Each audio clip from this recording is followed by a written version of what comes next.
गुरु का ही ज्ञान काम आया था। माँ ने तो उंगली थाम के कहा था चलो, पर चलना कहाँ है ये गुरु ने समझाया था। दोस्तों, अपने परिंदे को अच्छा करने के लिए, अच्छा करने की गरज से आप हज़ारों रुपए खर्च करें, सिरप लाएं, मेडिसिन लाएं, टॉनिक लाएं और अपने कबूतरों को दें। ये मैं नहीं चाहता कि आपका कबूतर बर्बाद हो जाए, क्योंकि आप एक बात ध्यान रख लेना कि आप अगर ये चीज़ें देंगे तो कबूतर की फिटनेस जो है उस पर बहुत फ़र्क पड़ेगा। दोस्तों, मैं सैयद शफी अख्तर। दोस्तों, परिंदों के पर और बॉडी दोनों की ही बारे में मैंने आपको जानकारी दी है इन पिछली वीडियो में। और ख़ास करके पर और बॉडी की रख रखाव जो है वो बहुत अच्छा होना चाहिए, बहुत ध्यान ख्याल रखना चाहिए। और इसी वजह से मैंने आपको उनकी डाइटिंग बताई थी, उनको जो खाने के बीज हैं वो आपको मैंने बताया था, कौन कौन सा बीज खिलाना है और कौन सा बीज नहीं खिलाना चाहिए, किस मौसम में कौन सा बीज खिलाना है। और आपको ये भी बताया था एक वीडियो में कि आपको बिलेट कहाँ से मिलेगा, कौन सी चीज़ आप दें और बिलेट ज़्यादा से ज़्यादा, क्योंकि परों को ज़रूरत होती है। ये सारी 2-4 जो वीडियो हैं मैंने पहले ही अपलोड कर दी थी और आपने उनको देखा भी होगा। और आपने देखा नहीं है तो उनको ध्यान से देखिए और समझिए, क्योंकि दोस्तों खाने से ही शरीर हमारा बनता है और शर्त ये होती है कि उसके अंदर कितनी कितनी मिक़दार होनी चाहिए। ये भी सब मैंने आपको बताया है पिछली वीडियो में कि आपको बाजरा कितना लेना है और जो मिक्स दाने हैं वो कितने लेने हैं। मेन पॉइंट यही होता है। और इस टाइम जो सवाल है बाजरे का और गेहूं का, तो ये तो मैं समझूंगा कि ये ना की बराबर ही होना चाहिए, क्योंकि इसमें प्रोटीन और वसा जो है वो बहुत कमी के साथ में होता है। और ज़रूरत जो है वो प्रोटीन और वसा और फाइबर की पड़ती है। कबूतर को कैल्शियम की बहुत ज़रूरत पड़ती है।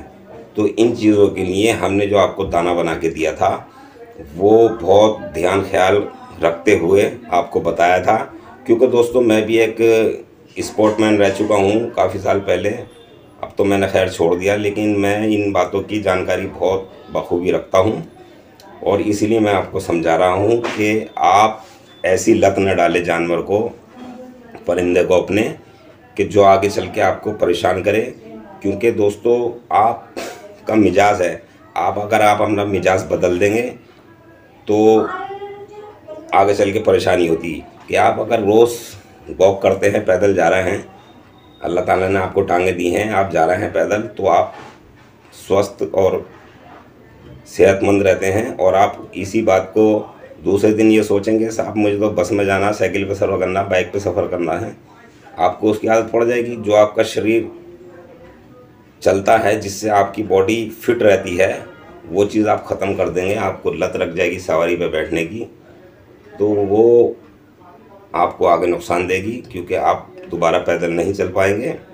तो यही सवाल परिंदों पे आता है कि आप बाज़ारी जो टॉनिक हैं, जो सिरप हैं, जो टैबलेटें हैं, तो उनको कतई भी मत दें, बिल्कुल ना दें। क्योंकि आप एक बात ध्यान रख लेना कि आप अगर ये चीज़ें देंगे तो कबूतर की फिटनेस जो है उस पर बहुत फ़र्क पड़ेगा। क्योंकि ये चीज़ें जो हैं अमूमन आपने ये देखा होगा कि इंसानों में भी बूढ़े जो लोग हो जाते हैं, जो बहुत कमज़ोर होते हैं, ये चीज़ें सब उनको दी जाती हैं, ना कि एक जवान आदमी को।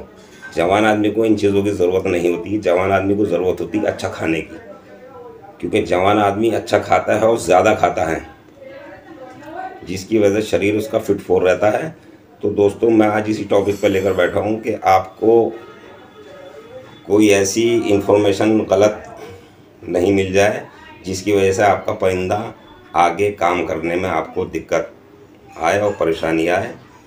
तो इसीलिए आपको जो जो मैंने दाने बताए हैं वही आपने दाने देने हैं और उतनी ही मिक़दार में देने हैं दाने।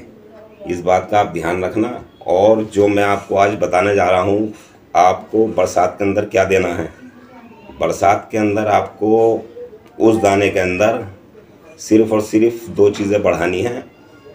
बाकी दाना जितना आप वो दे रहे हैं, जो मैंने बताया है पिछली 3 वीडियो में पार्ट बाय पार्ट बना के दी हैं आपको, तो वो दाना इसी तरह से देना है। पानी भी मैंने साथ में बताया था, वो पानी जो है बहुत अहम है।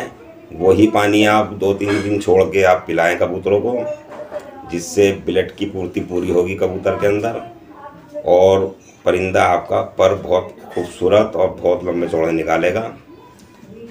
तो दोस्तों, ये जो 2 चीज़ें हैं मैं आपको बताने जा रहा हूँ कि आपने बरसात के अंदर एक तो आपने सरसों डालनी है। सरसों की मिक़दार जो है वो 100 कबूतरों में तकरीबन 100 ही ग्राम होनी चाहिए, ज़्यादा नहीं होनी चाहिए। 100 ग्राम। कबूतर बहुत शौक़ से ये सरसों खाता है, और सरसों होनी चाहिए ये काली वाली। ये फ़ोटो देख लेना आप, ये फ़ोटो में जिस तरह की काली वाली सरसों है, यही सरसों आपने देनी है। और दूसरी चीज़ जो देनी है वो अलसी देनी है आपने। अलसी भी आपने ऐसी नहीं डाल देनी कच्ची। मैंने पिछली वीडियो में भी बताया है आपको कि अलसी किस तरह से देनी है। अलसी को आप ख़रीद के लाना बाहर से, और उसको थोड़ा सा पहले अच्छी तरह उसको भून लेना। भूनने के बाद एक काम करना, 1 किलो अलसी लिया ना, अलसी लाने के बाद 1 किलो उसको अच्छी तरह भून कर और किसी बड़े बर्तन में या किसी चादर पे उसको फैला देना, सुखा लेना उसे। उसके बाद उसको डिब्बे में भर के रख लेना। रोज़ाना आपने 1 मुट्ठी निकाल ली 100 कबूतरों के लिए, और अपने उसमें दाने में मिक्स किया और कबूतरों को आगे डाल दी। और मैंने सब आपको ये तरीका बता रखा है कि बहुत से कबूतर ऐसे होते हैं जो हर दाना नहीं खाते। ये मैंने बहुत पहले कह रखा है आपसे वीडियो में कि अगर कोई कबूतर ऐसा होता है तो उसका तरीका क्या है। उसका तरीका मैंने आपको बता दिया था कि आप सबसे पहले आपको वही दाना डालना है जो आपने मिक्स किया है, जो मिक्स लाए हैं आप सीज़न में खिलाने के लिए, जो ऑफ सीज़न होता है उसमें खिलाने के लिए जो आप दाना लेकर आए हैं मिक्स, वही सबसे पहले डालना है। जो सबसे पहले आप डालेंगे तो कबूतर जो होता है भूख में एक दूसरे को देख के वो दाना खाने लग जाता है, और सब माशाल्लाह सब बराबर दाना खाते हैं। मेरे यहाँ कबूतर डले हुए हैं, मेरे शागिर्दों के यहाँ कबूतर डले हुए हैं, सब इसी तरह का इस्तेमाल करते हैं। जो मैं आपको बता रहा हूँ वही मैं इस्तेमाल करता हूँ, मैं कोई स्पेशल चीज़ इस्तेमाल नहीं करता। ये मेरी गारंटी रही कि आपका कबूतर 80-85 की स्पीड से मैं दौड़वा दूँगा। और इंशाल्लाह आप दुआओं में याद रखना। आप ये मत समझना कि आप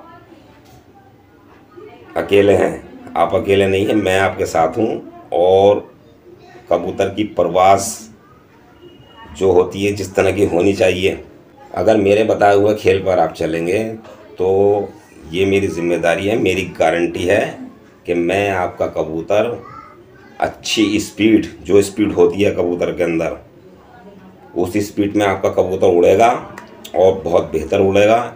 लेकिन उसकी तरकीब यही है कि आप तरकीब से चलें, बाज़ारू चीज़ें बिल्कुल ना खिलाएं, बिल्कुल ना पिलाएं, कोई दवाई नहीं, कोई सिरप नहीं।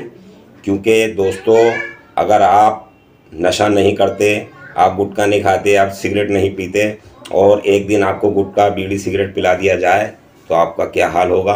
इसी तरह मैं आपको ये बताना चाहता हूँ कि जो चीज़ें बाज़ारू होती हैं, मेडिसिन जो होती है, तो वो केमिकल द्वारा बनाई जाती है। ज़्यादा से ज़्यादा उसमें केमिकल डाला जाता है, क्योंकि वो ख़ास करके इसलिए बनाई जाती है कि जो भी जानवर हो या आदमी हो, कमज़ोर अगर व्यक्ति है तो वो फ़ौरन उठ के खड़ा हो जाए। तो उसमें इतने ख़तरनाक केमिकल होते हैं। तो दोस्तों, अल्लाह ताला ने जो चीज़ें नेचुरली बनाई हैं, कुदरती बनाई हैं, आप उनका इस्तेमाल कीजिए, क्योंकि वो धीरे धीरे धीरे असर करती हैं, लेकिन 100% असर करती हैं। किसी तरह की कोई नुकसान बिल्कुल भी नहीं देती परिंदे को।